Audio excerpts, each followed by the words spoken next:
overall structure, if we move on to the next slide. As I say, we've launched a consultation on the outputs, the abstracts in legal speak from the census, and today is all about getting the views of everyone about what they want from those outputs in terms of the approach that we're taking, the plans, the timeline, and the design. And we're going to share our plans, be published, and we'll answer some queries on how to navigate and respond to the consultation.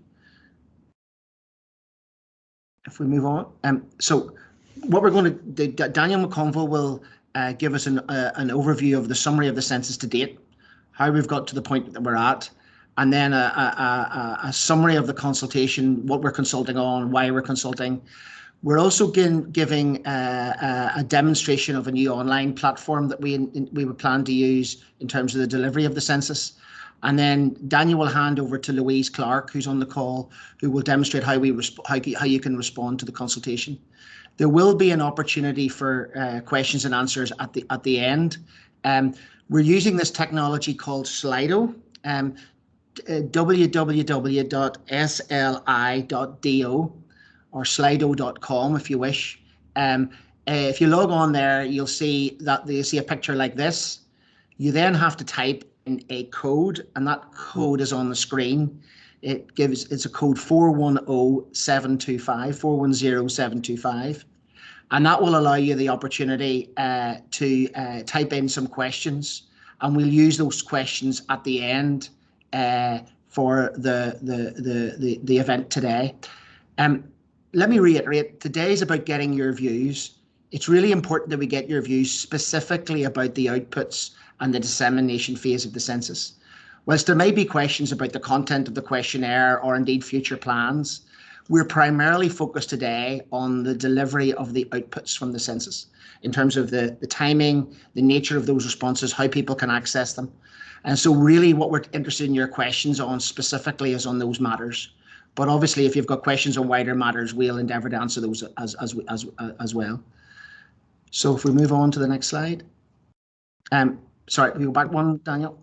That just gives you a sense of what you'll receive whenever you get to the Slido page itself, where you can type in your question, and you can actually also, if you're on those screen, you can also support other people's questions, and that will rise them up in terms of the level of importance, and that will endeavour hopefully to understand what are the key questions that we need to answer today in the time that we have available. So rather than any more from me, I'll hand over to Daniel McConville, who'll take you through the main parts of the presentation this afternoon.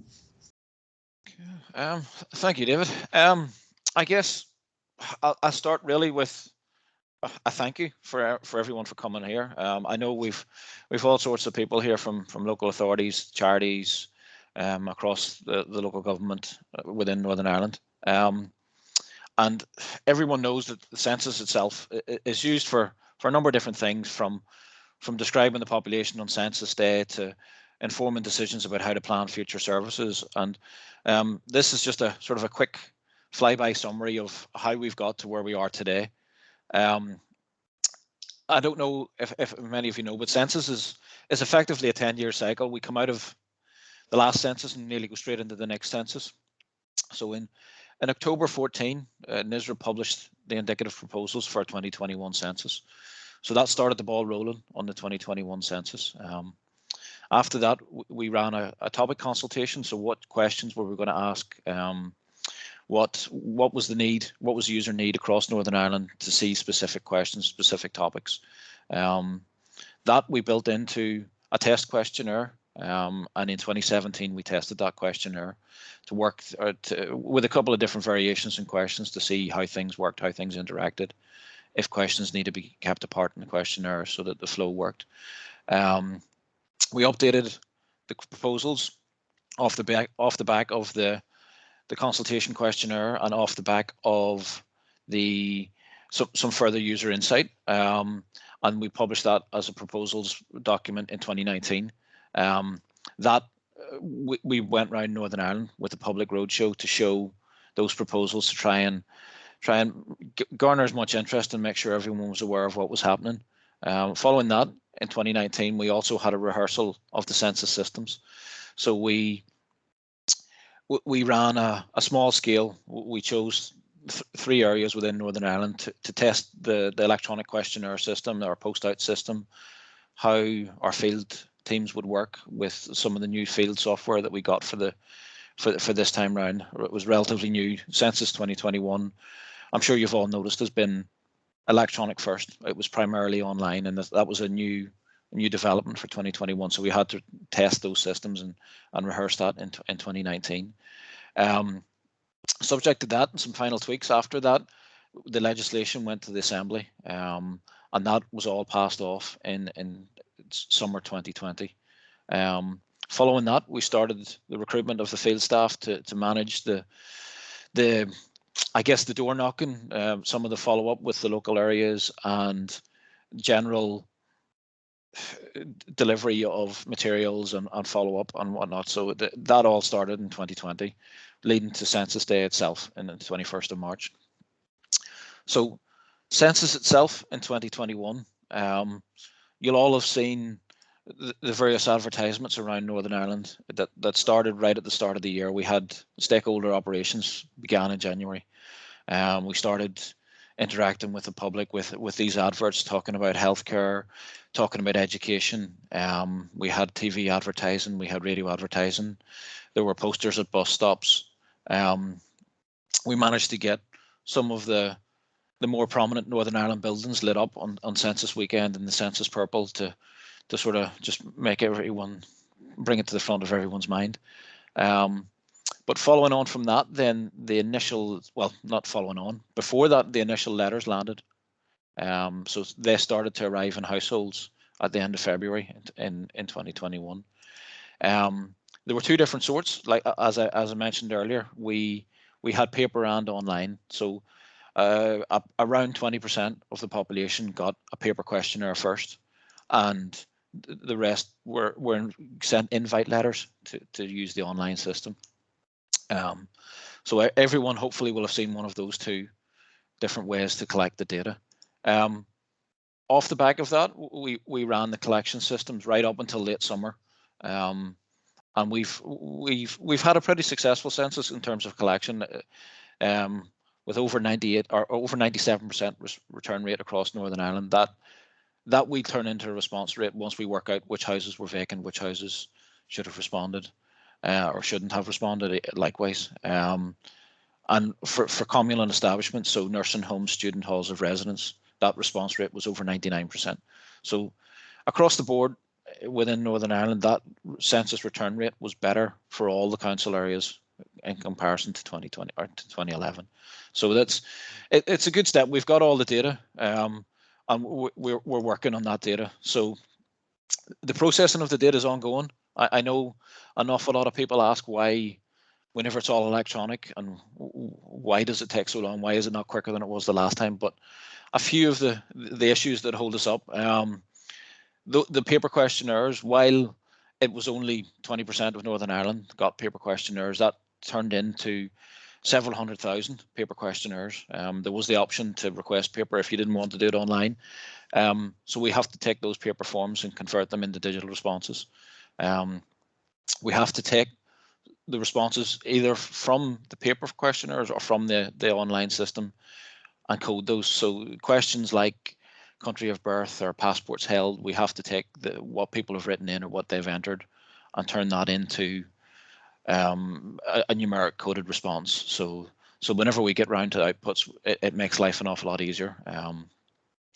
We have a bit of resolving multiple responses to do as well. So a lot of our, or not a lot, but a significant number of people responded on paper and online.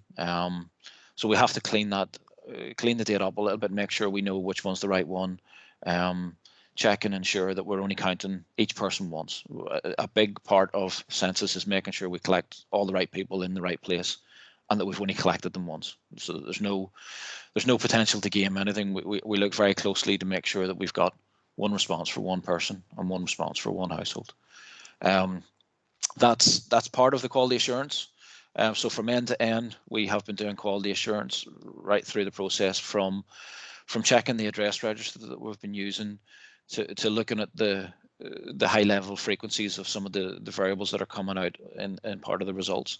So it's a involved and detailed quality assurance process that's ongoing at the minute, and it will be, I guess, almost right up until we put the release out at sometime next summer. So I guess ultimately Census is about ensuring the most complete and accurate estimate, or the most complete picture of Northern Ireland as it was on Census Day back in March 2021, or March this year, or the 21st of March this year. So this is all of the collection and the processing is all with a view to getting the first outputs out by summer 2022.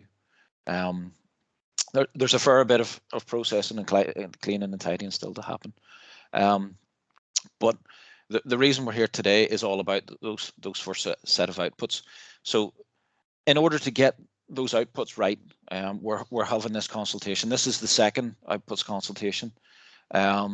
We had another one in 1819 where we looked at some of the earlier planning and some of the things like including statistical disclosure control. But this is about the actual releases and how to plan those. I should say now that all of the cost and effort in the 10-year cycle from Census is only worthwhile, or it's more as worthwhile as possible if we can get the right results and provide them to users in the way that they want them, and get the information to them in a way that they can make most use of it. So that's the stage that we're at. We're trying to work out how to get the information to people in the way that they want to see it, and so that they can make best use of it to get the best value for the 10-year cycle that has been Census since 2021. So we are, well, I'm going to try and outline some of the plans we have. This is all with a view to getting your feedback on those plans and trying to identify if there's any new or changed data needs. Obviously the collections happen, but there's different ways that we can cut the data. So we want to try and plan and prioritize the outputs and the outputs products, and then off the back of this consultation and any feedback that we get from it, we'll try and finalize our release schedule and a prospectus that we hope to put onto the NISR website early next year, if by the end of January 21 is the current timescale. So we'll have an outline of what we're going to publish, when we're going to publish, how we're going to publish it, shared by the end of January next year. So the consultation itself, and this time round, we're looking at a number of different topics. The first of those being the release schedule. So I'll get on to that in 2 seconds. Then we're going to look at some of the variable changes, some of the questions that have changed, some proposals for new outputs for 2021. And then we have some questions around base populations specifications. There is an issue with taking the census when we've taken it. There's ongoing issues with Brexit, and there were impacts of COVID at the time, but we'll discuss those shortly. And then the statistical output geography and the methods of dissemination are some of the topics that I'm going to try and touch on now in a second. So the first of those is the release schedule itself. So this is the standard releases. So these are the census tables.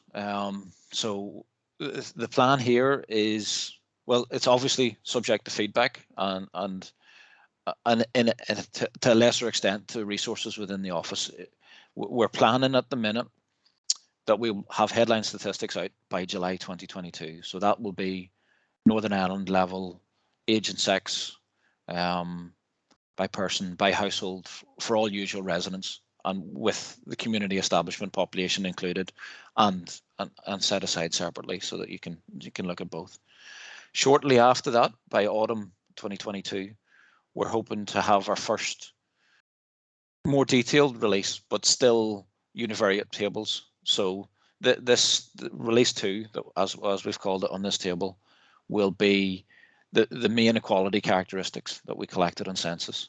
So this is all about the demography, the ages, the sexes, the religion brought up, national identity, ethnicity, country of birth and passports held, languages, sexual orientation, health and disability, right up to unpaid care on the census questionnaire. That we're planning to have out by autumn. That will all be univariate. So that will be that each each of those variables in their own table so that you can see what the Northern Ireland picture is and what the local government district picture is, so down to the 11 current local government districts. Following on from that, effectively as soon as possible, depending on the resources within the office, we'll look at getting the rest of the univariate characteristics out. So highest level of qualifications, labour market, data around community establishments, so what type of community establishments they were, who they were managed by, what sort of people were, what sort of ages, breakdown of the people were in them, and then the household data, questions around central heating, number of cars available to the households. Some of the new questions around renewable energies will be within that release as well.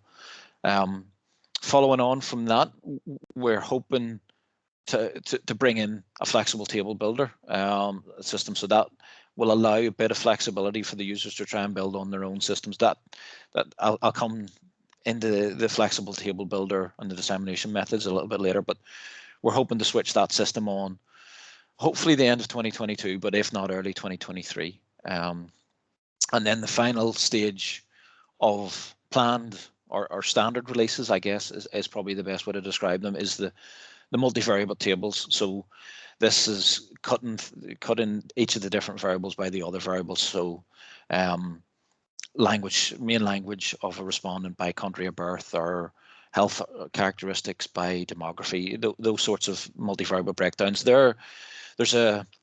Within the consultation, there's an Excel table that shows all the current plan multivariable tables breakdown, and we're hoping to have those all out in spring 2023. And the geography of those, I guess, I'm sort of getting ahead of myself again. We have a geography review, so the geography on all of those multivariates is still to be decided, but that will be finalised well in advance, and that will be publicised and announced long before we get to spring 2023.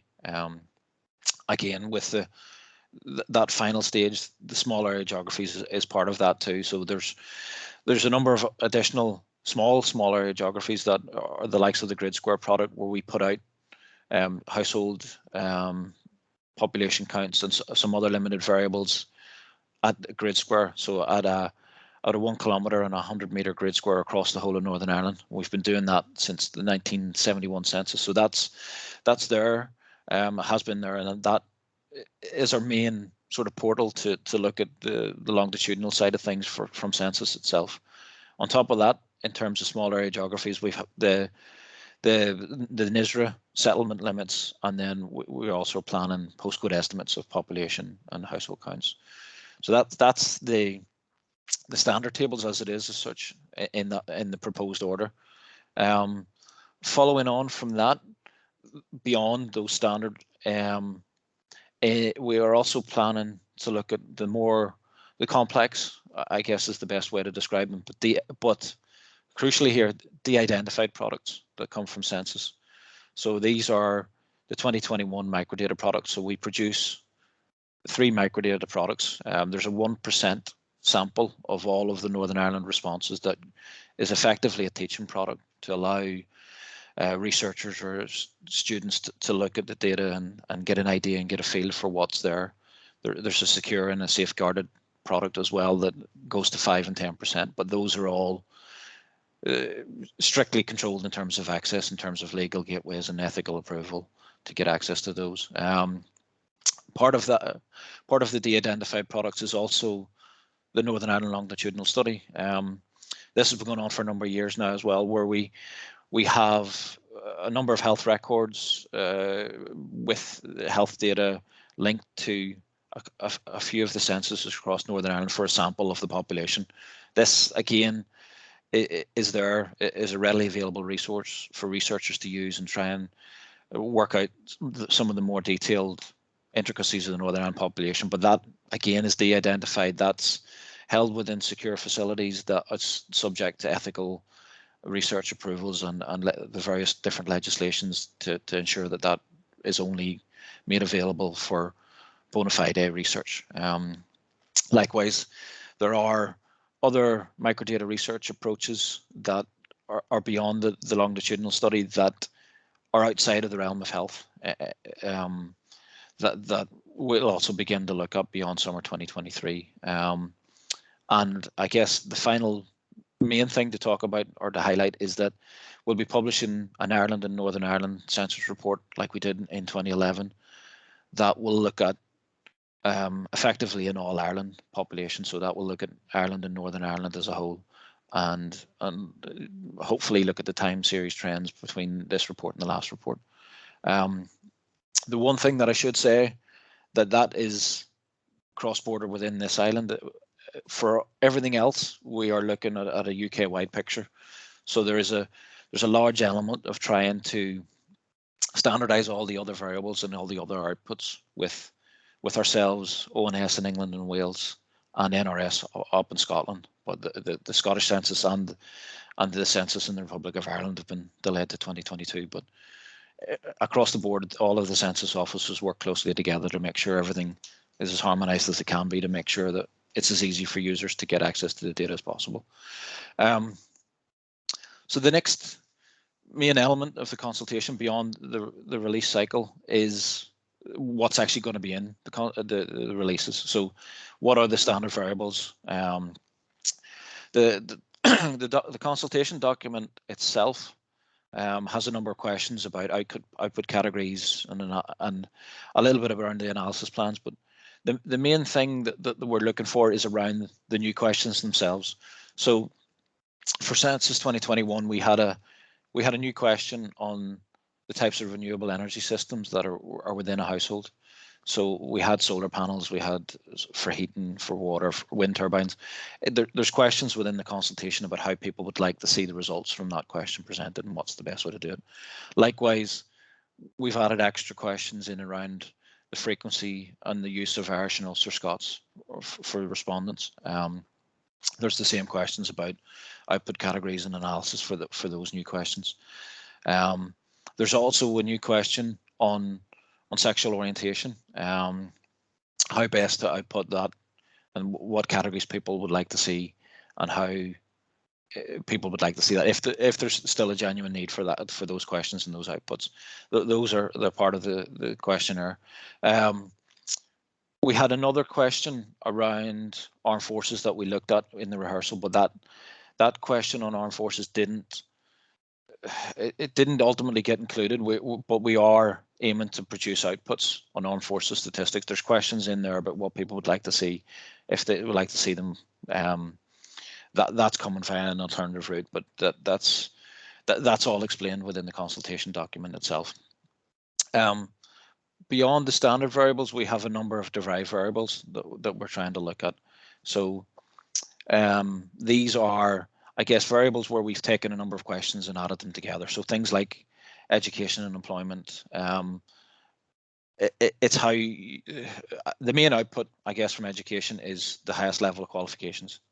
But there's things like the route to get to those questions. So I guess I'll flick on.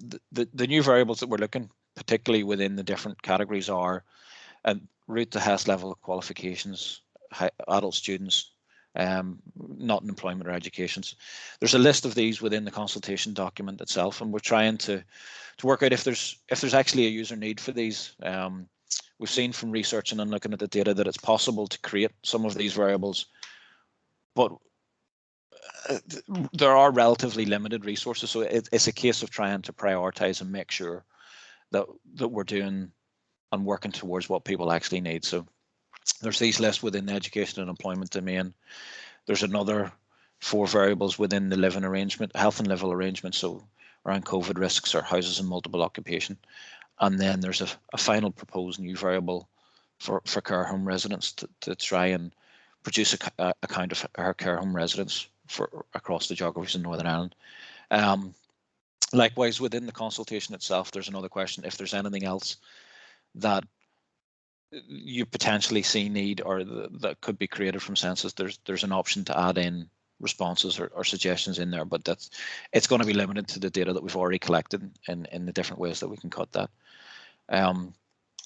The next main question within the consultation itself is around the population basis. Census itself, traditionally and going forward, the main basis are usual residents. So everyone that lives in Northern Ireland each of the households within Northern Ireland, and then we can cut those usual residents into households. So we can do usual residents in households, or the household reference person, so the main person as such within the household. So we can do statistics by the household reference person or all user residents. So those are the standard traditional census population basis. But we've also looked in the past at workplace populations, daytime populations, and out-of-term populations.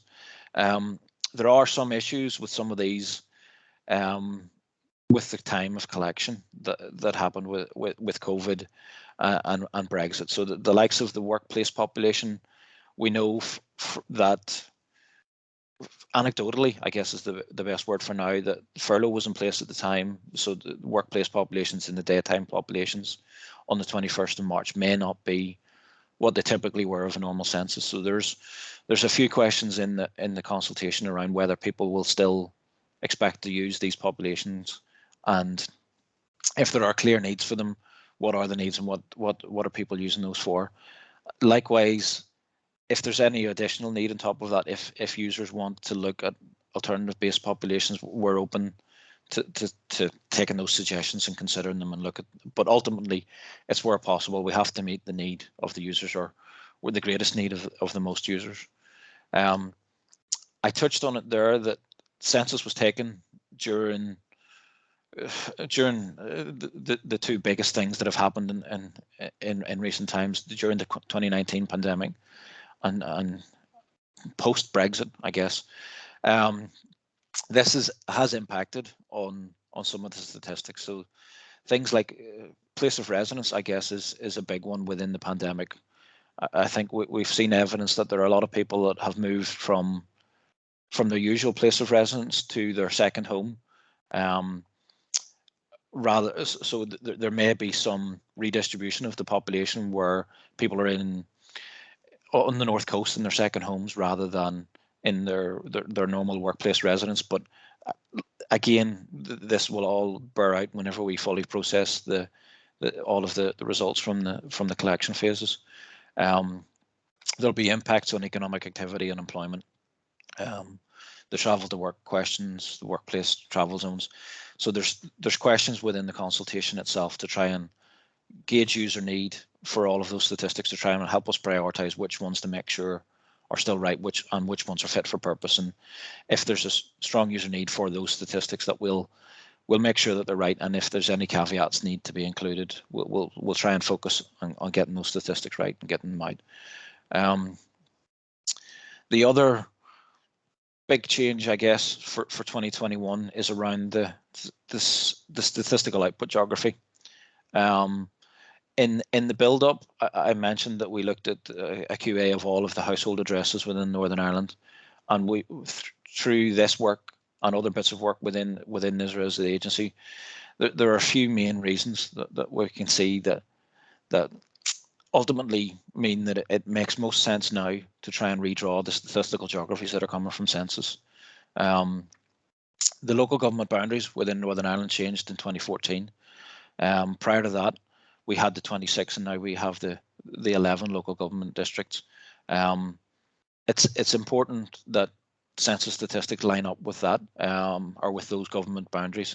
So the current existing small areas don't nest within the new and existing local government districts. So we've had to look at whether to redraw or try and tweak. But because of the significant population housing growth that we've also seen within Northern Ireland, and that's within pockets across Northern Ireland, and you can see that there are areas that have become less socially similar to what they were over time, over the last few censuses, that it's clear that there's a need to redraw the census statistical geography.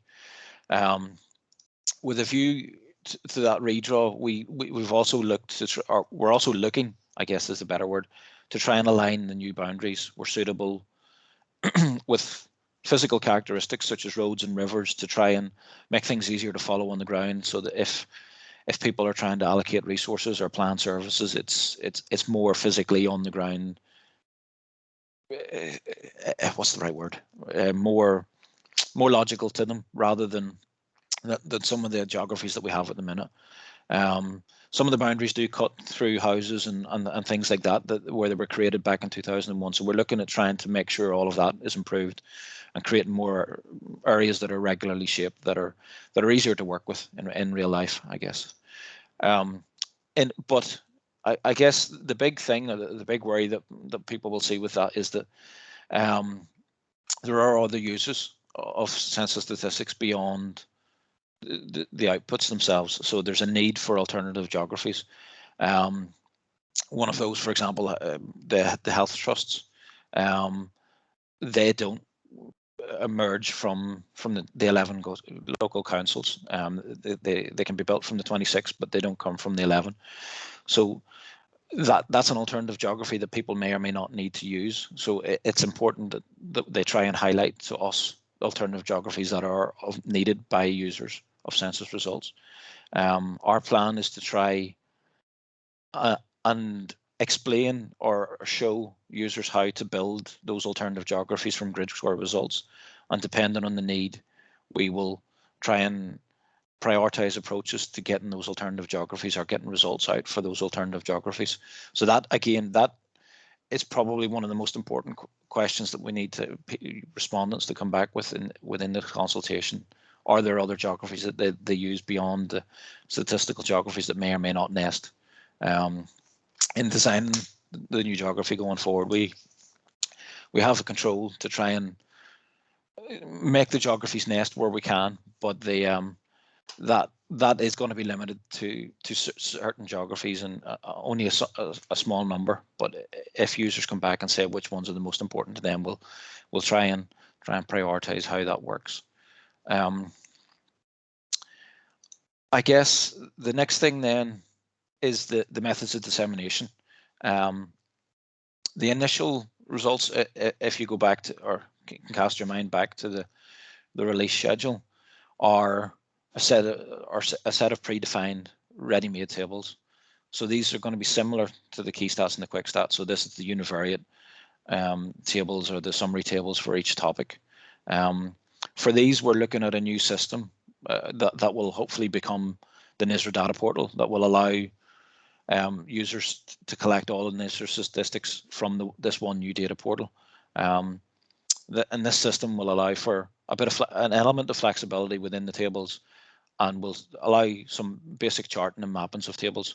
I am hoping now that we have a video of this, and I believe I have shared this wrong, so I don't know that the sound will actually work.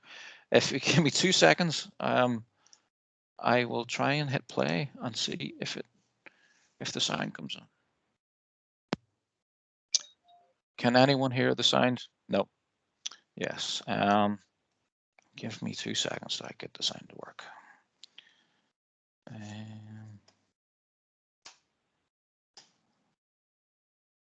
I knew this was going to happen whenever I opened this earlier.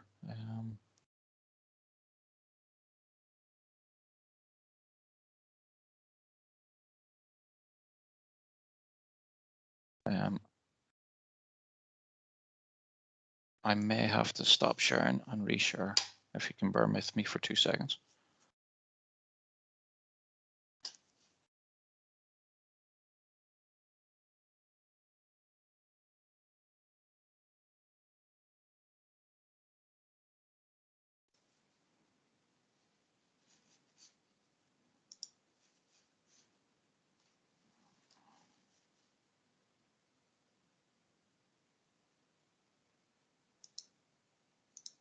Following is an introductory presentation on PXStat. PXStat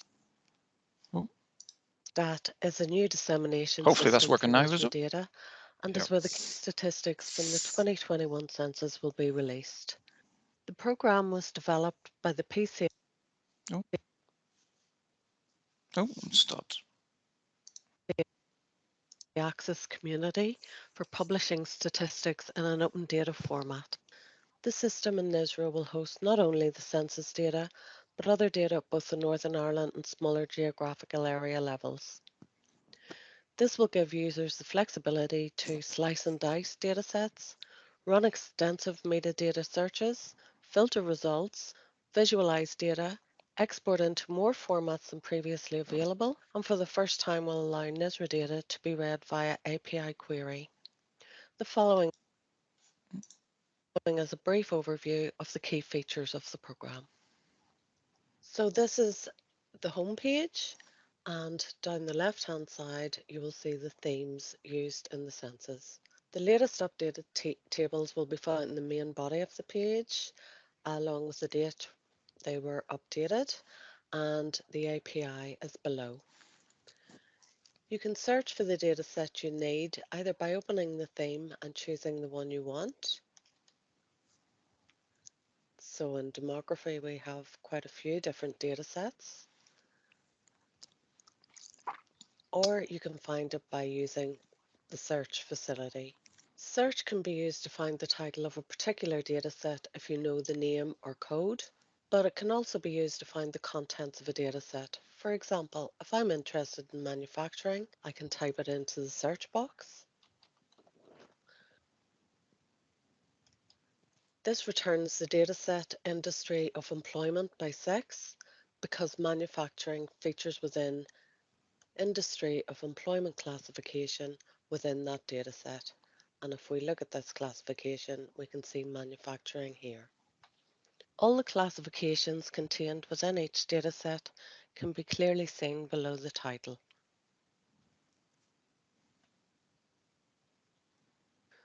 On the left-hand side of the screen, you will see a number of options. You can share a link to this dataset through a number of media such as Twitter, WhatsApp, and Facebook, and you can read any notes ascribed to the table.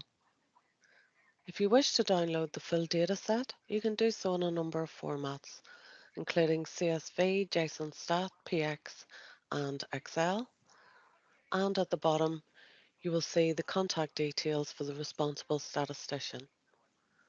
So, for example, I'm going to look at different industries in Belfast by sex, and I also need to decide whether I want percentages or total counts and choose the census year. So I would like to look at percentage values. I've only got one census year. I'm interested in Belfast. I want to look at differences between the sexes, and I'm going to choose manufacturing, construction, and education. If I scroll down the page, I have three buttons, and if I use the View button, I can download my table. And here we can see all the relevant figures. Now, if I want to compare males and females, it might be easier to do this using the pivot option. So if I go into my pivot, I choose sex, and the table now shows me males and females side by side. And as you can see, it's much easier to compare now. Again, if you prefer, you can download your selection in CSV, JSON Stat, PX, or Excel format by using the download function here. The selection you have made can also be read by API, or if you want to publish your selection to your own website or dashboard, you can use the widget function. And by pressing download and opening the table, it looks like this. Returning to the dataset, there is also a function to chart the data, and a range of chart types are available. I'm going to run a pie chart by sex. I can look at, say, manufacturing in Northern Ireland by sex, so I choose sex first. I'm going to give my table a name.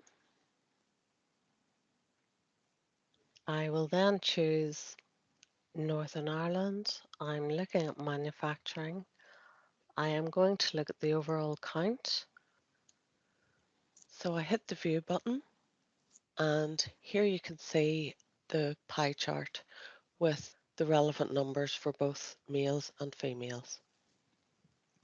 The chart can be downloaded as a PNG using the download button, or again by using the widget at the bottom.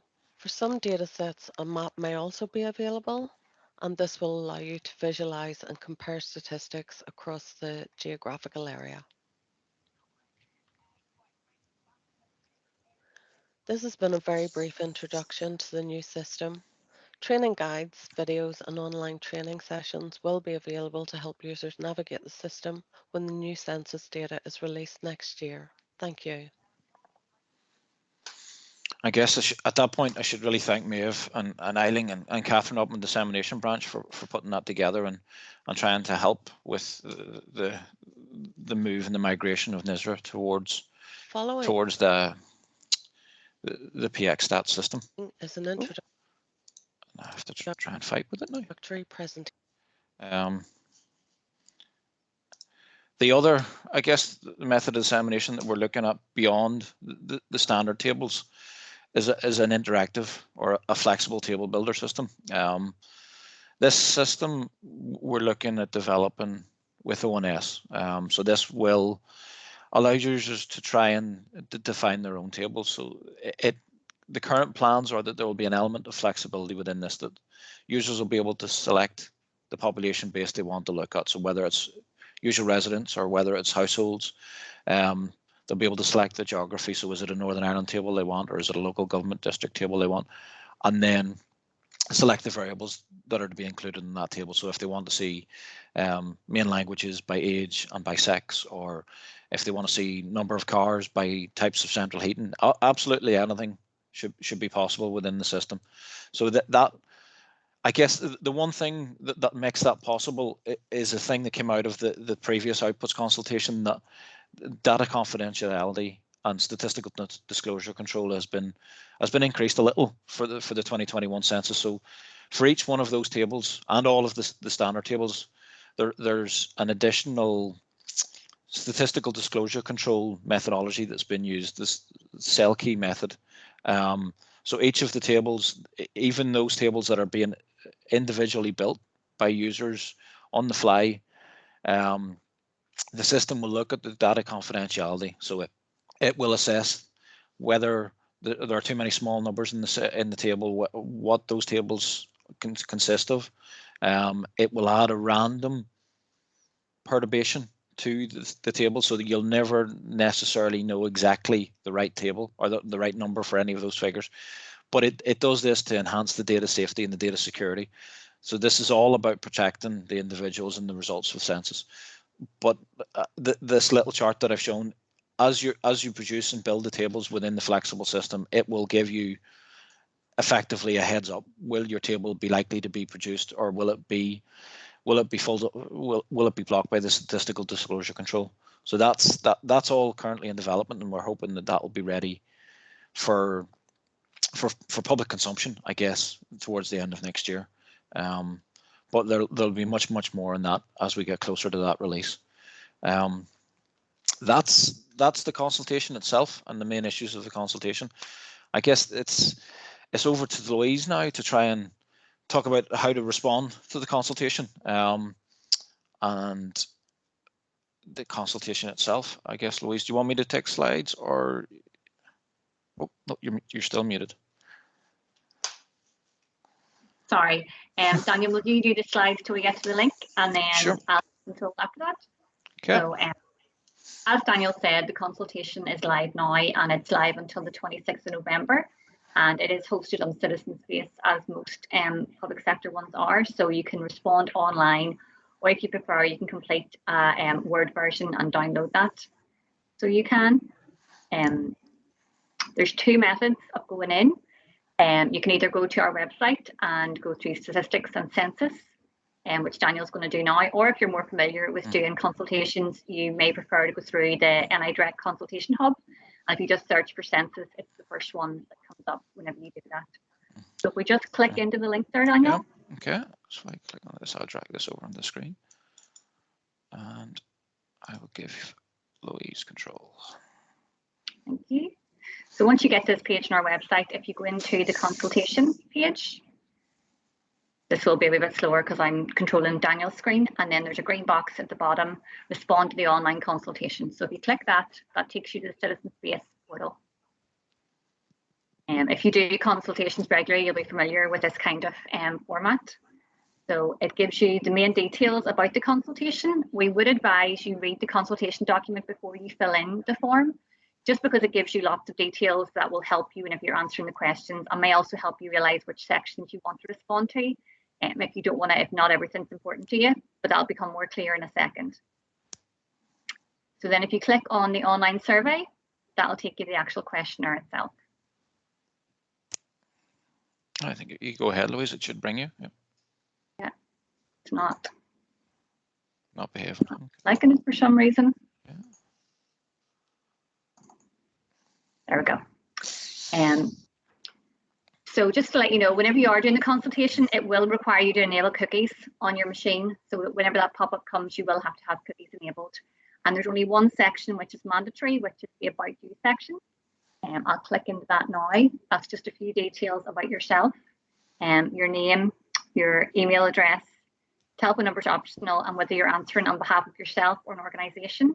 And then there's just the data protection, whether we can contact you about this consultation, about future of the census, if there's any notifications you want, and if you consent to your name being published with your response or not. And you can have a look at our privacy notice there, which will let you know all the details about what we're going to do with the data. If I come back out of this again then, it'll give you all the different sections. So once you've read the consultation document, you'll see it kind of marries up with most of these sections. So it's the usage of data, the method of dissemination, release schedule, standard variables. We can scroll through all these and you can pick and choose. You don't have to answer all of these. You can answer all of them if you wish. And if I just click on the first one here, your usage of census data, it'll give you an idea of what's in. So there's a mixture of tick boxes. Have you ever used the data before? What topic areas would you be of interest in? Is there any specific population groups or topics you'd be interested in? Where you can add in the box there. So there's a difference between kind of some of the questions are tick box and some are ones where you can add in your own information. I can go back out. Sorry, Daniel, I think you're having to do this for me. So they're all there, all the different parts, and whichever ones are relevant to you, you can fill in. As I said, all these are not mandatory, so you can pick and choose which ones belong to you and which ones. And then if you go down to any other comments at the bottom, after you've been through all the ones you would rather answer. And then this will be if you have anything that hasn't been included in the consultation. So if there's anything that you think will not be met by our proposals, this is where you have the opportunity to put that information in now, either based on any of the topics or any unmet data needs or anything else on the content of the consultation. You can provide that all there.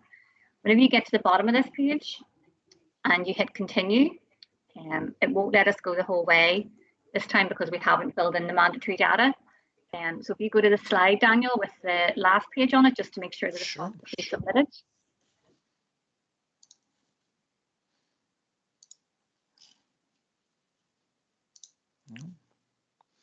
So once you fill it all in, you can get a copy and send your email address, you pop it in here, and then just make sure you submit response just in case you get to that last page and hit save and don't hit continue, just to make sure we definitely get your response. And that's a quick fly through of the citizens-based consultation. Okay. I guess we've one last slide here, and I guess that's just to sort of reiterate and say it over and over again. If you don't tell us, we won't know. So if there's anything that you need from the census data that you think might be important or that we haven't mentioned or discussed or that isn't within the consultation document, I guess this is the opportunity to speak. Beyond now and whenever we start the planning, the resources will be getting assigned and whatnot, so it'll be harder to change things after this. So this is the chance and this is the time to try and to speak and shout and make your voice heard, I guess. But and again, thank you for listening. And we're into the questions then. Okay, so Daniel, thank you, Daniel. Thank you very much indeed. Thank you, Louise. Thank you very much indeed. And as Daniel said, we're really interested in your views. I'm going to invite oh, yes, we should maybe stop recording now so that we can, what we'll do with the questions is we will write them down formally in terms of response, but the recording is essentially just the presentation. I will invite Eileen Crone, who